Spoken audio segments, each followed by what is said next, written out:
സാധനം പോലും എടുക്കാൻ വീട്ടുകാർ അനുവദിക്കത്തില്ല, അപ്പനമ്മയെ സംബന്ധിച്ചില്ല. അവസാനം പറഞ്ഞു, എടുത്തോ, നീ മേടിച്ചിട്ട് മാത്രം എടുക്കാം, പക്ഷെങ്കിൽ നീയും എന്റെ ഭാര്യയും മക്കളും വേണേ ചുമന്നോണം, കരാറാൻ പറ്റില്ല. അങ്ങനെ ഒരു വിധത്തിൽ ഞാൻ എന്റെ ഭാര്യയും കൂടെ ചുമന്ന് സിറ്റോടി വരെ വലിച്ചു കൊടുക്കുന്നു. അതിനുശേഷം ഇപ്പൊ ജോയി പാസ്റ്റും ഗോപിസ്റ്ററും കൂടി എനിക്ക് വണ്ടിയൊക്കെ ഇരുന്ന് തന്നത്. Praise the Lord, hallelujah. എന്നാൽ ദൈവം അത്ഭുതങ്ങളുടെ ദൈവമാണ്. ആ അപ്പനെ അമ്മയ്ക്ക് കൊടുക്കുവാൻ ദൈവം എനിക്ക് തന്നു. ആമേൻ. അല്ല, ദൈവം വിശ്വസ്തനാണ്. ഇന്ന് പകലില് ആരെല്ലാം നിന്നെ തള്ളിക്കളഞ്ഞാലും, ആരെല്ലാം നിന്നെ ഉപേക്ഷിച്ചാലും, ആമേൻ, നിന്നെ വിളിച്ച ദൈവം വിശ്വസ്തനാണ്. ഇന്ന് പകലിൽ എനിക്ക് തോന്നുന്നു നിങ്ങളെ വിളിച്ചതൊക്കെ ദൈവം വിശ്വസ്തനാണ്. ആമേൻ. ദൈവം നമ്മുടെ വാഗ്ദത്തങ്ങൾ മാറുകയില്ല. തക്ക സമയത്ത് ദൈവമുണ്ട്. ഈ വിശ്വാസത്തെ നായകനും കൂട്ടുകാരനുമായ യേശുവിനെ മുഖത്തേക്ക് നോക്കിക്കേ. ആമേൻ. വിശ്വാസിയുടെ പേര് പോരാ, വിശ്വാസത്തിലേക്ക് വരണം. ഭക്തിയുടെ വേഷം പോരാ, അതിന്റെ ശക്തി വേണം. ആമേൻ. ഹല്ലേലൂയ. ചുമ്മാ ആരെങ്കിലും കൈയടിക്കുന്നത് കൂടെ കൈയടിക്കാനല്ല.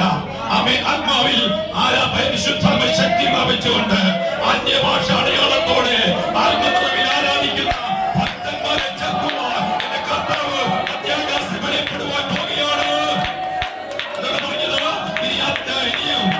ഇനിയും അല്പകാലം കഴിഞ്ഞിട്ട് വരുവാനുള്ള നമ്മുടെ കർത്താവ് വരാറായിരിക്കുകയാണ്. കാഹളം ധരിക്കാറായിരിക്കുകയാണ്. എനിക്കായി കാത്തിരിക്കുന്ന വിശുദ്ധന്മാർ രൂപാന്തരം പ്രാപിക്കാൻ സമയമായിരിക്കുകയാണ്. മോശയെ കുറിച്ച് കാണാൻ കഴിയുന്നത് എബ്രായർ 11-ാം അധ്യായത്തിന്റെ 24 മുതൽ 26 വരെയുള്ള വാക്യങ്ങളിൽ വിശ്വാസത്താൽ മോശ താൻ വളർന്നപ്പോൾ പാപത്തിൽ തൽക്കാല ഭോഗങ്ങളെക്കാൾ ദൈവത്തോടുള്ള കഷ്ടമനുഭവികൾ തിരഞ്ഞെടുത്തു. ആമേൻ. ഫറവോന്റെ പുത്രിയുടെ മകനെന്ന് വിളിക്കപ്പെടുന്ന നിരസിച്ചുകൊണ്ട് ദൈവജനത്തോട് കഷ്ടമനുഭവിക്കുവാൻ വിശ്വാസത്താലാണ്. ആമേൻ. എന്താ കിട്ടാൻ തോന്നല്ല, ആ വിശ്വാസം ഇറങ്ങി. നമ്മളൊക്കെ എങ്ങനെയാ? വിശ്വാസം എന്നെ കിട്ടും. ഒരിക്കൽ ഞാൻ പലപ്പോഴും നല്ലോട്ട് ചോദിക്കാനുള്ള കാര്യമാണ്, നിങ്ങൾ വിശ്വാസം വരെ കാരണം എന്നാ? നമുക്കെല്ലാം കാരണം ഉണ്ടല്ലേ? ചിലർ പറയും, അല്ല, ഒരാൾ വന്ന് ഞങ്ങളുടെ വീട്ടിൽ വന്ന് പറഞ്ഞു വിശ്വാസി വന്ന അമ്മയുടെ കല്യാണം നടക്കുമെന്ന്. വേറെ പറഞ്ഞു രോഗം മാറാൻ കർത്താവിന് പെന്തക്കോസ്തി വന്നാൽ രോഗം മാറുമെന്ന്. രോഗം മാറാനല്ല, മക്കളുടെ കല്യാണം നടക്കാനല്ല. ആമേൻ. യേശുമായി ഉടമ്പടി ചെയ്യുക. യേശുവിന്റെ ജീവിതത്തിൽ കർത്താവും രക്ഷിതാവുമായി അംഗീകരിച്ച് നീ വേർപെട്ട ദൈവത്തെ ആരാധിക്കുന്നുവെങ്കിൽ കർത്താവ് ഒരുക്കിയതായ ഒരു നിത്യമായ ഭവനമുണ്ട്, നിത്യ കൂടാരമുണ്ട്. അതുകൊണ്ട് ഞാൻ നിങ്ങൾക്ക് വേണ്ടി സ്ഥലം ഒരുക്കാൻ പോകുന്നു. ഞാൻ പോയി സ്ഥലം ഒരുക്കിയാൽ ഞാൻ ഇരിക്കുന്ന ഇടത്ത് നിങ്ങളെ വീഴ്ത്തേണ്ടത് പിന്നെയും വന്ന് നിങ്ങളെ എന്റെ അടുക്കൽ ചേർത്തുകൊണ്ട് കർത്താവ് എത്രയും അല്പകാലം കഴിഞ്ഞ് ഒരുപാട് വരാൻ പോകുക. നമുക്ക് ഒരുങ്ങാം. കാഹളം ധരിക്കാൻ പോകുക. വിശുദ്ധന്മാർ രൂപാന്തരമായി സമയമായി. നമുക്ക് വേണ്ടി കർത്താവ് കാലുകളിൽ യാഗമായി തന്നു. ചങ്കിലെ ചോര തന്നു. അവർ നമ്മെ വീണ്ടെടുത്തു. ഹല്ലേലൂയ.